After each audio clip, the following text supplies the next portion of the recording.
어서오세요. 반갑습니다. 안녕하세요. 수원에서 웨딩 플래너를 하고 있는 20대 후반 여자입니다. 오늘도 어김없이 예약 손님과 웨딩 상담을 하고 있었습니다. 손님께서는 상담 중에 제 이름과 얼굴을 힐끔힐끔 쳐다보시면서 조심스럽게 물어보셨습니다.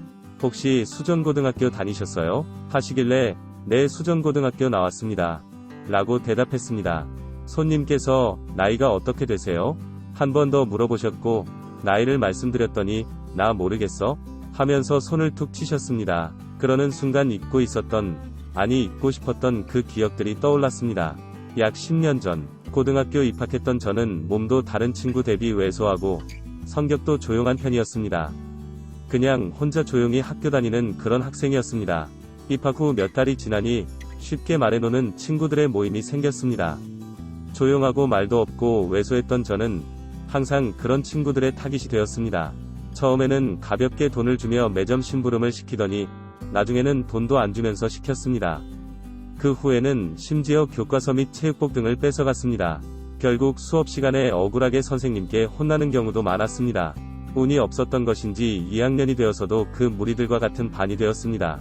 사람은 진화한다고 했던가요? 그들의 괴롭힘도 진화를 하고 있었습니다. 돈 빌려달라는 것이었지만 어차피 갚지 않기에 갈취였고, 돈이 없는 날에는 저보고 다른 친구한테 빌려서 자기들한테 돈 달라고 하고, 싫다고 하면 하루 종일 못 살게 굴었습니다. 결국 참다 선생님께 괴롭힘 당한다고 말씀드렸고, 너무나 형식적으로 그들을 교무실로 불려서 괴롭히지 말라고, 한 번만 더 저를 괴롭히면 부모님들 모시고 와야 된다고 하고는 끝이 났습니다. 한동안 그들은 저를 투명인간 취급하면서 들으라는 듯이 뒤에서 제 욕을 했지만 그 전의 괴롭힘에 비하면 이 정도는 그냥 웃고 넘길 수 있었습니다. 제가 계속 아무 반응을 하지 않자 오고 가며 일부터 부딪히고 툭툭 치기 시작했습니다. 하지 말라고, 한 번만 더 그러면 선생님께 가서 다 말하겠다고 하자 일부터 그런 거 아니라며 사과하면서 뒤돌아서 비웃으면서 갔습니다. 결국 부모님께 말씀을 드렸고 다음날 학교에 오셔서 교장 선생님과 면담을 하셨습니다. 교무실은 발칵 뒤집어졌고 그 무리들은 전부 교무실로 가서 혼나고 일주일간 수업도 안 들어오고 반성문만 썼습니다. 일주일 뒤에 그 무리들은 교실에 돌아왔고 저를 보자마자 빌린 돈 갚는다며 저에게 돈을 던졌습니다. 떨어진 돈을 줍고 있는 저에게 앞으로 학교 생활을 기대하라며 조심하라고 하였습니다. 크게 신경 쓰지 않았습니다. 당연히 화가 나 있었을 테니까요. 그날 밤 독서실에서 공부하고 집에 가려는데 독서실 앞에 그 무리들이 기다리고 있었고 잡혀서 근처 뒷산 공원으로 끌려갔습니다. 오랜 시간 엄청 많이 맞았고 지나가던 사람들이 말리고 경찰이 오면서 그 지옥 같은 시간은 끝났고 저는 약 한 달간 병원 생활을 하였습니다. 병원에 있는 동안 그 무리들과 그 무리들의 부모님들이 번갈아 가면서 와서 사과하면서 합의 보자고 했고 다시는 괴롭히지 않는다는 각서와 함께 합의를 해주었습니다. 퇴원을 하고 학교를 가니 그 무리들은 아무 일도 없었다는 듯이 학교를 아주 잘 다니고 있었습니다. 너무나 화가 났습니다. 저는 너무나 아팠고 그 순간이 너무나 무서웠고 그 순간을 매일 밤 악몽으로 꾸고 있었는데 그 무리들은 잘 지내고 있었다는 현실이 너무 화가 났습니다. 그 무리들을 볼 때마다 너무 힘들어서 결국 저는 자퇴하였고 검정고시로 졸업했습니다. 그 무리들 중에 제일 악질이었고 그들의 리더였던 그년이 지금 제 앞에 상담 고객으로 와 있던 것이었습니다. 잊고 싶었던 그 기억들이 순간적으로 다 기억이 나면서 심장도 벌렁벌렁 거리고 식은땀도 나기 시작했습니다. 화장실 간다며 잠시 있다가 상담하자고 얘기한 후에 직원 휴게실로 갔습니다.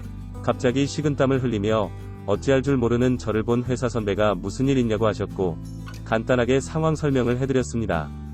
대신 상담해드리면서 다른 업체에서 웨딩 컨설팅 서비스 받도록 하겠다고, 걱정하지 말고 일단 그 친구 갈 때까지 휴게실에서 쉬라고 하셨습니다. 약 1시간쯤 지나서 선배님이 돌아오셨고 다른 업체에서 하실 것 같다고, 그들 같다고, 너무 걱정하지 말라고 하셨습니다. 그렇게 멘탈이 나가서 멍해 있다가 퇴근하고 집에 갔습니다. 며칠이 지나서 다시 정상적으로 일할 때쯤 모르는 번호로 전화가 왔습니다. 바로 그년이었습니다. 이렇게 본 것도 인연인데 다른 곳에서 하는 보다 친구한테 웨딩 컨설팅 받으면 더 잘해주고 가격도 더 저렴하지 않겠냐고 하더라고요. 잘 부탁한다며 조만간 찾아온다고 하고 전화를 끊었습니다. 사색이 된 제 얼굴을 본 선배는 상황을 직감하였고 괜찮다며 선배가 대신 상담하고 컨설팅까지 끝내주겠다고 하였습니다. 며칠 뒤 그년과 예비신랑이 다시 왔습니다. 인사만 한 후에 너네들 결혼식 때 다른 고객님 일정이 있어서 저는 시간이 안 되니 선배님이 대신해 주실 거고 가격도 임직원 할인해 줄 거라고 상담을 잘 받고 결혼 잘하고 행복하라고 하고 자리 일어섰습니다. 그녀는 친구 사이에 어떻게 그럴 수 있냐며 다른 고객님 담당자를 바꾸고 저보고 자기를 컨설팅해주면 안 되냐고 억지를 부리기 시작했습니다. 예비신랑도 부탁드린다면서 계속 말씀하셨고 어쩔 수 없이 컨설팅을 해주게 되었습니다. 주례 없고 특별한 결혼식을 하고 싶다고 하였습니다. 여러 사례들을 얘기해주던 중 가족들과 지인들이 결혼하는 부부에게 편지를 써서 읽어주는 결혼식이 마음에 든다며 그렇게 본인들 결혼식을 하기로 하였습니다. 그래서 예시 편지들을 챙겨주었고 다음 미팅 일정을 잡고 헤어졌습니다. 다음 미팅 날에 그년이 예비신랑은 없이 그 무리들을 데리고 왔습니다. 그 무리들은 저를 보자마자 알아보면서 학생 때처럼 반말과 함께 무시하면서 말하기 시작했습니다.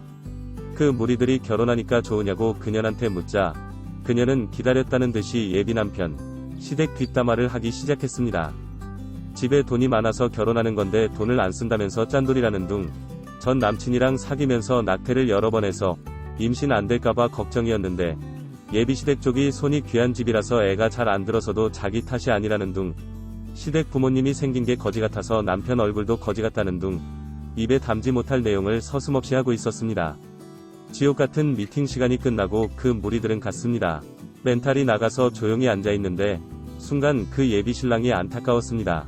그러면서 저 같은 피해자를 만들면 안 되겠다고 생각이 들었습니다.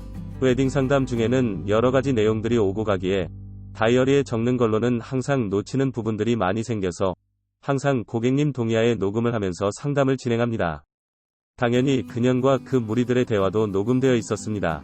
다음번 미팅할 때 예비신랑님께서 작은 선물을 주시면서 너무 고맙다는 얘기와 함께 저도 편지 읽어달라고 부탁을 하셨습니다. 제가 당황해하자 그년이 저 바쁠 텐데 이런 것까지 부탁하면 실례라고 예비 남편을 말렸습니다.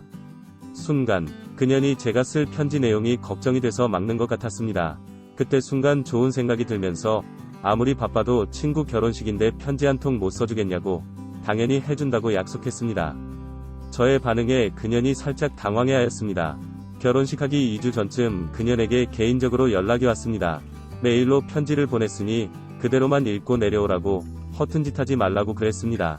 알았다고 안 그래도 뭐라고 편지 써야 할지 난감했는데 잘 되었다고 맞장구를 쳐주었습니다. 드디어 기다리고 기다리던 결혼식 당일이 되었습니다. 예식 중 가족들과 지인들이 나와서 편지를 읽어주었고 제 차례가 되었습니다. 들고 있던 그년이 준 편지는 가볍게 구겨서 바닥에 버리고 제 핸드폰을 꺼냈습니다. 핸드폰에 적혀있던 제 진심을 한가득 담은 편지를 읽어가면서 예비 남편이 없을 때 그년이 했던 그 무리들과 나눴던 각종 뒷담화들이 마이크를 통해 식장 전체에 들렸습니다. 당황해하던 남편과 시댁 식구들, 도망가는 그 무리들, 욕을 하면서 뭐하는 짓이냐며 마이크를 뺏는 그년까지 아주 난리가 났습니다. 그년을 밀쳐내고 다시 마이크를 붙잡은 후 그때 내가 아니라고 너는 나이를 먹었는데도 아직도 철이 안 들었냐고 하면서 속에 있는 묵은 체증을 한꺼번에 쏟아 올렸습니다. 결국 결혼식은 아수라장이 되었고 남편과 시댁 식구들은 결혼 못한다며 나가버렸고 그년의 부모님은 그 자리에 털썩 주저앉아 계셨습니다. 그년이 웨딩 플래너인 제가 결혼식을 망쳤다며 본인의 업무를 똑바로 안 한 거라고 허위사실 어쩌고 명예훼손이 어쩌고 손해배상 등 고소하겠다고 소리 질렸습니다. 결혼식에 같이 갔던 회사 선배가 웨딩 플래너로서 저의 컨설팅 서비스는 문제없이 진행되었기 때문에 결혼식이 차질 없이 열리게 되었다며 업무상 문제가 없다고 하셨습니다. 또한 친구의 자격으로 저에게 고객님들의 요청으로 편지 이벤트에 참여하게 된 것이고 제가 진심을 담은 편지를 읽고 뒷담화 음성을 공유한 것은 편지의 일부이고 사전에 상호 동의하에 녹음된 음성이기에 문제될 것이 없다고 하셨습니다. 그녀는 자기는 아무것도 모르겠고 무조건 경찰서 가서 고소할 거라고 난리를 피웠습니다. 이 사건은 동창회에 소문이 났고 1명 2명씩 고등학교 친구들에게 연락이 오기 시작했습니다. 자기들도 그녀한테 괴롭힘 당했는데 제가 복수해줘서 너무 고맙다고 그러면서 저한테 웨딩 플래너 요청하는 친구들도 늘어났고, 덕분에 진급도 하고, 월급도 올랐습니다. 고소한다고 했던 그녀는 조용하네요. 이제부터라도 착하게 살아라. 오늘의 사연은 여기까지입니다. 구독과 좋아요, 알림 설정 부탁드립니다. 긴 글을 읽어주셔서 감사합니다. 구독과 좋아요 꾹꾹 눌러주세요. 꾹꾹. 알림 설정도 꾹꾹 눌러주세요.